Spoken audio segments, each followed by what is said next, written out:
Paz do Senhor a todos meus irmãos e amigos. Está começando mais um vídeo do meu canal Resgatando Almas. Vai deixando aí seu like, se inscreva no canal e ative o sininho para você receber mais vídeos como este. Então, sem mais delongas, vamos para Paz do Senhor, meus irmãos. Olha eu aqui de novo, seu irmão em Cristo, irmão Josias Rodrigues. E hoje estou gravando mais um vídeo para o meu canal Resgatando Almas. E como eu já falei no vídeo anterior que eu gravei, eu estaria gravando um novo vídeo falando sobre a Bíblia Sagrada, falando sobre o livro de Gênesis, capítulo 6, versículo 2. Quem gosta de ler Bíblia aí acho que já pegou, né? Já sabe sobre o que eu vou falar. É exatamente isso. Eu vou falar sobre quem são os filhos de Deus, relatado em Gênesis 6, 2. Algumas pessoas dizem que os filhos de Deus aqui usado neste versículo, né, se refere aos anjos. Outros dizem que se referem à descendência pura, a descendência que não tinha pecado, né? Uma descendência aí que gera algumas coisas que não tem fundamento, né? E nós cremos, eu creio que estes filhos de Deus aqui são a descendência de Sete, né? A descendência do filho que Deus havia dado a Adão depois que Adão havia perdido Abel, né? Depois que Caim matou Abel, a Bíblia vai dizer que Eva gera um filho e este filho é Sete. Então nós cremos nisso. E nós temos, para nós crermos nisso, nós temos bases bíblicas, né? Nós temos versículos bíblicos que nos dão a entender que estes não é anjos. Até porque, amados, nós sabemos que anjo é espírito, e como espírito, ele não pode se reproduzir, ele não pode sentir desejos carnais, desejos sexuais, né? Embora o termo filhos de Deus seja usados para referir-se também a filhos dos homens, né, homens sinceros, retos nos caminhos do Senhor, conforme está escrito em Deuteronômio 14, versículo 1, que eu até vou ler para os irmãos entenderem um pouco sobre isto que nós estamos falando. Deuteronômio capítulo 14, versículo 1, que vai dizer assim: vós sois filhos do Senhor, vosso Deus. Não vos darei golpes, nem porei calva entre vós, entre vossos olhos, por causa de algum morto. Né? Então está falando aqui, os filhos sois do Senhor. Quem é o Senhor? Senhor Deus, vosso Deus. Então ele já está dizendo. Então nós percebemos aqui que o escritor Moisés, ele estava querendo se referir, em outras palavras, ele estava querendo dizer filhos sois do Senhor, ou de Deus, né? Ele estava querendo dizer filhos sois de Deus, né? Então nós vemos que filhos de Deus é usado também para se referir aos homens, né? Nós temos também em Oséias, que este de Oséias é mais explicado, né? Este termo aqui em Oséias nós achamos mais certo, né? Porque ele fala literalmente filhos de Deus, né? Capítulo Oséias, versículo 2, ou melhor, Oséias, capítulo 1, verso 10, que vai dizer assim: todavia o número dos filhos de Israel será como a areia do mar, que não pode medir-se nem contar-se. E acontecerá que no lugar onde se lhes dizia, vós não sois meu povo, se lhes dirá, vós sois filhos do Deus vivo. Filhos do Deus vivo.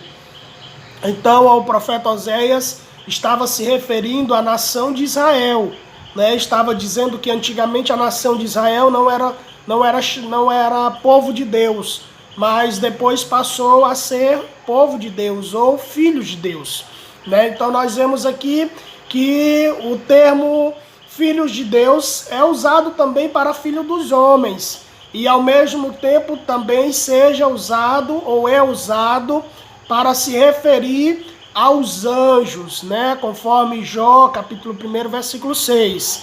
Quem lê Bíblia aí sabe do que eu estou falando, né? Porque lá em Jó, capítulo 1, versículo 6, vai dizer que é os filhos de Deus, que ali são os anjos de verdade, eles foram até o céu prestar conta com Deus, falar com Deus, e Satanás foi com eles, né? Então nós sabemos que ali Deus perguntou de onde ele vinha, e ele falou que estava rodeando e passeando pela terra, e Deus pergunta se ele tinha observado Jó.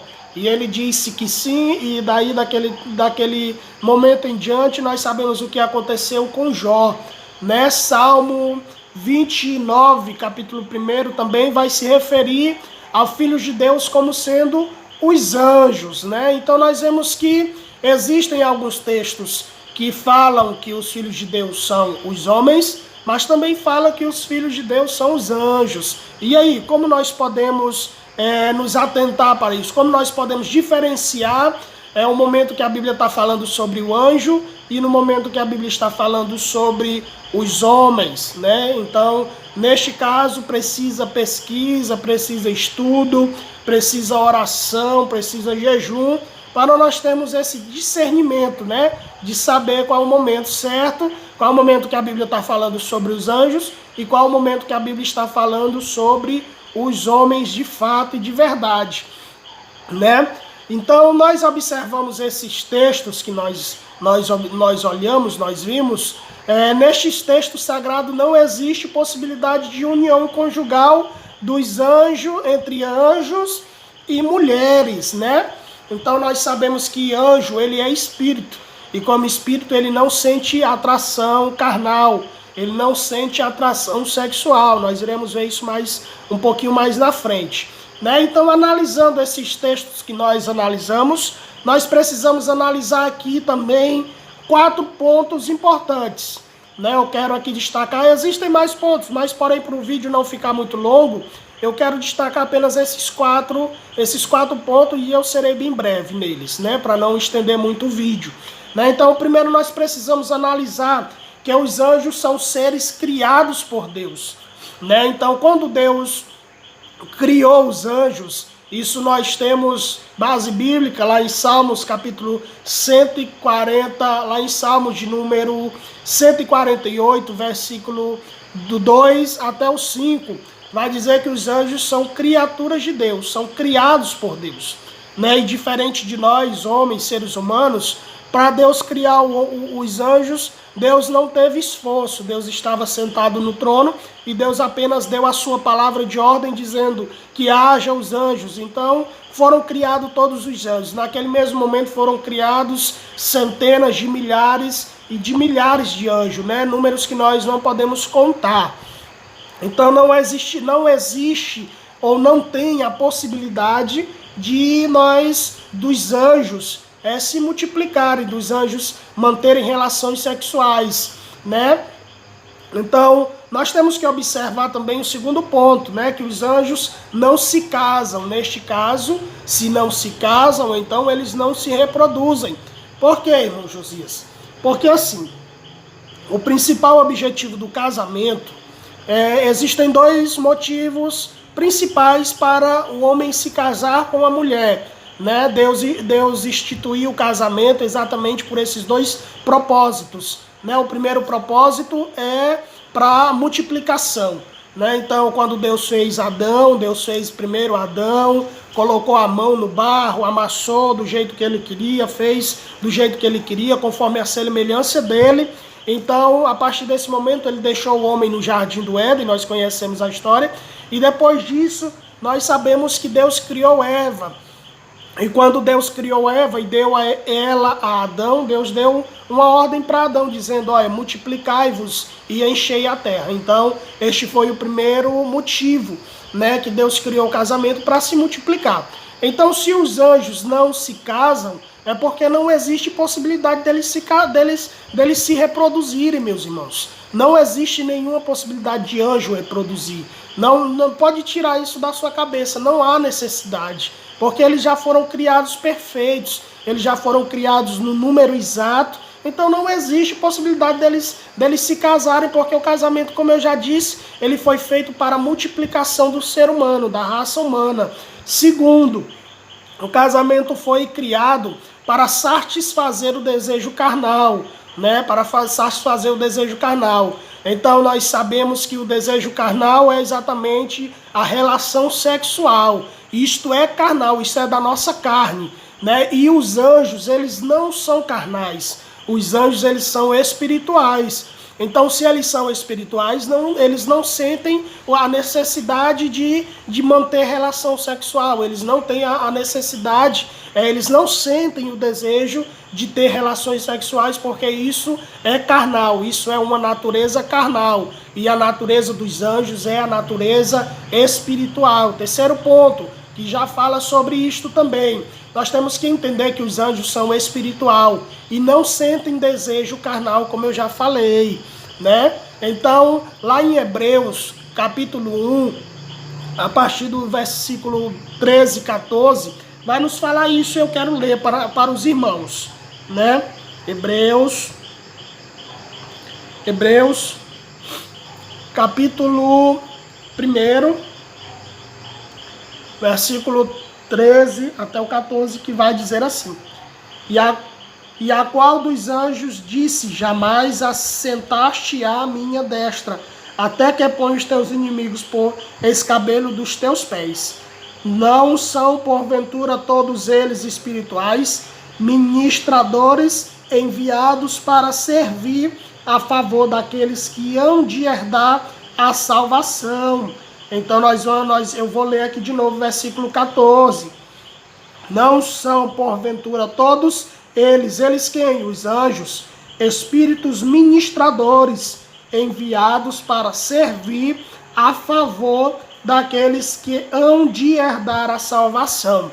Então os anjos são espirituais, né? Eles estão aqui com um propósito, que é de ministrar, que é de trazer a resposta de Deus, que é de trazer algo da parte de Deus para as nossas vidas, e somente isso. Os anjos servem também como para nos proteger, né, de algumas coisas, de alguns dados inflamáveis do maligno. Então eles estão aqui para nos proteger, que nós herdaremos, nós somos aqueles que herdarão a salvação. Então os anjos estão aqui simplesmente para nos servir, irmãos. Não é que eles sejam nossos escravos, não é isso que eu estou querendo dizer. Eu estou querendo dizer que os anjos, eles não podem sentir atração sexual, né? Eles não podem sentir os desejos carnal. Vamos lá para Gálatas também, capítulo 5, versículo 16 até o 23, né? Que vai falar, aqui fala mais específico, né? Porque aqui é que fala sobre o fruto, a obra da carne e o fruto do Espírito. Então, a carne não pode sentir as obras do Espírito e nem o Espírito pode sentir os frutos da carne. Então, há uma diferença. Nós iremos ler aqui. Capítulo Gálatas 5, verso 16, né? Vamos ler aqui. 16. Digo, porém, ainda em espírito, e não cumprireis a concupiscência da carne, porque a carne cobiça contra o espírito, e o espírito contra a carne, ou seja, há uma luta entre os dois. Há uma luta entre o espírito e a carne, porque a carne cobiça contra o espírito, e o espírito contra a carne. E estes opõem-se um a outro, para que não façais o que quereis. Ou seja, a carne quer que nós façamos aquilo que a carne quer, e o espírito quer que nós façamos aquilo que o espírito quer. E aquilo que o espírito quer é melhor para nós, né? Então, vamos aqui mais para frente. Capítulo 18, vai dizer assim, versículo 18, melhor dizendo. Mas, se sois guiado pelo Espírito, não estáis debaixo da lei. Porque as obras da carne são manifestos, as quais são prostituição, impureza, lascívia, idolatria, feitiçaria, inimizade, porfia, imulação, ira, pelejas, dissensões, heresias, invejas, homicídios, bebedices, glutonarias, e as quais semelhantes a esta, acerca das quais vos declaro, como já entre vós dizer, que os que combatem tais coisas não herdarão o reino de Deus. Mas o fruto do Espírito é amor, gozo, paz, longanimidade, benignidade, bondade, fé, mansidão e temperância. Né? Então nós vemos aqui, meus amados, que por o Espírito ou os anjos serem espíritos, eles não sentem os desejos carnais. Então não há possibilidade, eu volto a repetir, não há possibilidade dos anjos terem visto as filhas dos homens, ter descido aqui e ter coabitado, ter tido relações sexuais com as mulheres. Não, isso não é certo, porque eles não sentem, mais uma vez eu digo, eles não sentem desejos carnais. Então, nós sabemos e entendemos que os filhos de Deus aqui são a descendência de Sete, a descendência daquele povo que adoravam a Deus em espírito e em verdade, que tinha um compromisso com Deus. E eles começaram a olhar para as filhas dos homens que eram descendência de Caim, né? Que era uma descendência totalmente má, uma descendência que não obedecia os princípios de Deus, que não obedeciam às leis de Deus e que vivia conforme eles queriam. Então os homens de Deus, a descendência de Sete, começou a se misturar e houve ali então um pecado que gerou os gigantes, né? Então eu encerro por aqui. Se os irmãos tiverem alguma dúvida, pode comentar aqui no meu vídeo sobre as dúvidas, que eu estarei tirando as dúvidas de vocês, tá certo? Então a paz do Senhor. Se você gostou, inscreva no canal, ative as notificações, porque assim vocês estarão recebendo os vídeos novos. Então tá certo?